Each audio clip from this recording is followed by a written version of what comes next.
હમણાં એક વિડીયો બહુ વાયરલ થયો છે દીકરી બાબતનો, જો મગજમાં બે તો જોઈજો તમે. ખરેખર તમે આ સભાના લાયક જ નથી. હકીકત છે. શું પડી છે આ લોકોને કે તમારી દીકરીઓ બચાવવા માટે તમારું સ્મશાન બજારમાં ના ખોરવાઈ જાય એના માટે આ મહેનત કરે છે ને આપણે અહીંયાથી એક આંગળી પકડીને દીકરીને નથી લાવી શકતા. કોઈ ફરક નહીં પડે, મારે કોઈને આમાંથી વેવાઈ નથી કરવાના. એ ના ફરક પડે તો મને કોઈ વાંધો નથી, પણ કડવો જ છું ને હકીકત છે. અને આનો જ લાભ આ વિધર્મીઓ ગણીએ કે અસામાજિક તત્વો ગણીએ કે લુખોએ ઉઠાવે છે. મારી નજર સામે દીકરીઓ અહીંયાથી એક્ટિવા લઈને જાય છે. કદાચ અહીંયા બેઠેલા લોકોને આટલી વાત સમજાય છે, અહીંથી થોડી દૂર પણ આ વાત જાય છે અને એમને સમજાય છે કે મારા દીકરીઓ માટે વાત કરવા આવે છે. મારે દીકરો નથી, મારે દીકરો છે, દીકરી નથી. પણ મેં આનું મથાળું આપ્યું છે કે દરેક દીકરી મારી દીકરી સમજી અને આ અભિયાનમાં જોડાયો છું. ઘરના તાળાની ચાવી લોક મારીને આવું છું.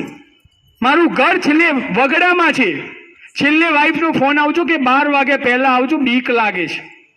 પણ હું એમ કહું છું કે મારો સમાજ જે દીકરી ભાગી જાય એના સમાજના ડર છે ને એ પહેલે મારે દૂર કરવા માટે મારે રાત્રે 1 વાગશે પણ વાગશે તો તું સૂઈ જજે. હું કોના માટે આવું છું? આ બધા કોના માટે આવે છે? શું તમારી નૈતિક જવાબદારી નથી? આ સોસાયટીના એક સમાજના આગેવાન તરીકે તમારી જવાબદારી નથી કે દરેકને કમ્પલસરી કરીએ? ગણપતિ મહોત્સવ ઉજવો છો, અહીંયા ઉજવો છો ને, નાસ્તા કરશો, બંધ કરી દો.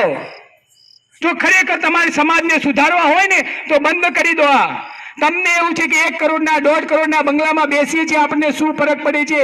એ લોકો એવા લોકો શોધે છે કે જે 1.5, 2 કરોડ 5 કરોડના બંગલામાં રહે છે. બાકી બતાવો કે દેલા વસાહતમાં રહેતા અને ઝૂંપડપટ્ટીમાં કામ કરતી દીકરીના કોઈ ભાગી ગયા હોય કે પ્રેમ લગ્ન થયા હોય તો એમના ટાર્ગેટ પણ તમારી જેવી સોસાયટીઓ જ છે. અને એટલા માટે સભા કરીએ છીએ. અને દુઃખ થાય છે કે સાલું આટલો પરિવાર છોડી, ધંધો છોડી અને આ લોકો મહેનત કરે છે ને આ એક ટ્રસ્ટી નથી લેતા અહીંયા લાવવાની. તમને ના કહી દઉં, કદાચ સમય વધે ને તો એકવાર જજો. મહેસાણામાં 34-35 આ ગેસ્ટ હાઉસ ચાલે છે. એના અહીંયા ગેસ્ટ હાઉસનું બોર્ડ હોય ને ત્યાં 1 કિલોમીટર દૂર ઉભા રહેજો. તમારી દીકરીઓના એક્ટિવાની ડેકીમાં 1 ઝૂંકડી કપડાં એક્સ્ટ્રા હોય છે. ના હોય તો કહી દઉં તમને, હું સાક્ષી છું. ઘરેથી કયા કપડાં પહેરીને જાય છે, બજારમાં કયા બેનપણીના ઘરે કપડાં બદલે છે, આખો દિવસ ફરે છે, ફરીથી બેનપણીના ઘરે જાય છે અને તમે આપેલા કપડાં પહેરીને ઘરે આવે છે. આ હકીકત છે આ સમાજની. આ યાદ રાખજો. તમારા સોનાના ઘરેણાઓ એ તમારી તિજોરીમાં પડ્યા છે, તમારા લોકરમાં પડ્યા છે. વિનંતી કરું છું, ગમે તેવી દીકરી હોય એની એલસી, એનું આધાર કાર્ડ અને એનો જન્મનો દાખલો, આ 3 વસ્તુ લોકરમાં મૂકો. બાકી દાગીના સોફા ઉપર મૂકી દો. આ ભાઈઓની તાકાત છે, ફરીથી કમાઈ લેશે. પણ એ દીકરી ભાગી જશે ને તો સમાજની આ 5 કરોડનો બંગલો છે ને એ ઝૂંપડી દેખાશે. અને આવા કેસો જોયેલા છે, કેસો લીધેલા છે. આ બધા જેલમાં ગયા છે, કોના માટે ગયા છે? મારા ઉપર કેસ ચાલે છે, કોના માટે ચાલે છે? મારા માટે. એકય કેસ મારા પરિવાર માટે નથી. સમાજની દીકરી, સમાજને કે અન્યાય થયો હોય ને એના માટે છે. જે પણ અહીંયા આયોજન કરે છે ને, ગણપતિ નવરાત્રિનું આયોજન, એક દિવસ એનું સેશન રાખો. અહીંયા બધા બેઠેલા છે, અમારી જરૂર નથી. તમારે બોલી શકો છો દીકરીઓ વિશે, નથી બોલી શકતા. કોઈ મા બાપ ખરાબ નથી, કોઈ દીકરી ખરાબ નથી. તમે માનો કે તમે આજે કોઈ સત્સંગી વ્યક્તિ જોડે બેસશો ને તો 1 મહિનો, 2 મહિનો, 3 મહિનો પછી એ સત્સંગમાં જોઈન થઈ જશો. તમે કોઈ ચોર જોડે બેસશો ને તમને વિચારો ચોર જેવા આવશે. તમે એક રાજકારણ જોડે બેસશો ને તો તમારા વિચારો રાજકારણ થઈ જશે કે હું પણ નગરપાલિકામાં ચૂંટણી લડું.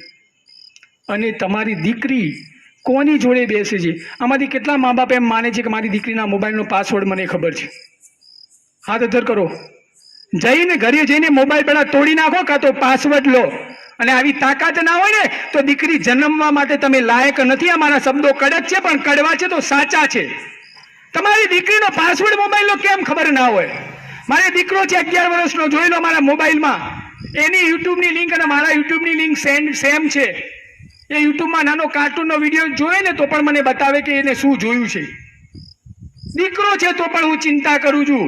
કારણ કે જોતો તો નથી ને કે ડ્રગ્સ શું છે, દારૂ શું છે, દારૂની પાર્ટીઓ શું છે, એ તો નથી જોતો ને. યુટ્યુબમાં સેમ છે, મારીને વાઈફમાં. તમારી દીકરીના પાસવર્ડ તમને ખબર નથી, ના પાડી દો મોબાઈલ નહીં મળે. અહીંયા જેટલા બેઠા છે એમના 5 મોબાઈલ છે ને એના કરતાં દીકરીનો મોબાઈલ મોંઘો હશે. આટલી તો ચિંતા તમે દીકરીની કરો છો. ના કરો, ભલે દીકરીને જે માનવું હોય માને. તમે નાના હતા ને ત્યારે દવા પીતા હતા. શું કરતા હતા? ના પીવો એટલે નાક બંધ કરીને દવા પીવડાવતા હતા. એની માને ખબર હતી કે આ જો દવા નહીં પીવડાવું તો આ બીમાર પડશે, મરી જશે, એટલે એને દવા પીવડાવવી પડે. તો આપણી દીકરીને સમજ નથી. એ વખતે નાની હતી ત્યારે પીવડાવતા હતા ને. પણ અત્યારે ભલે ગમે તેવી મોટી થઈ ગઈ હોય, 80 વર્ષના ડોસી થઈ જાય ને તો પણ એના મા માટે દીકરી જ હોય. અને આપણી દીકરી અત્યારે વાયરામાં જે ખબર નથી પડતી મારી જવાબદારી શું, તો પણ તમને તો ખબર છે ને મારી જવાબદારી શું. એને દવા તમારે પીવડાવવી પડશે, સમાજને જે કહેવું હોય કે. બાકી આ જ રીતે અમે સભાઓ કરીશું અને આ જ રીતે લોકો સાથ અને સહકાર આપશે ને તો એકવાર આ લોકોનું પણ મોરલ તૂટી જશે. સાચી વાત કે ખોટી વાત? અને આ બધા ગાંડા છે.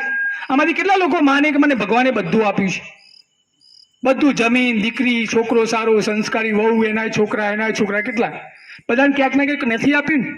હા, પણ હું એક વાત કહું, જે મને નહીં આપી એવું કોઈને ના આપ્યું એવું કહેજો. બુદ્ધિ કોને ઓછી આપી છે આટલામાંથી?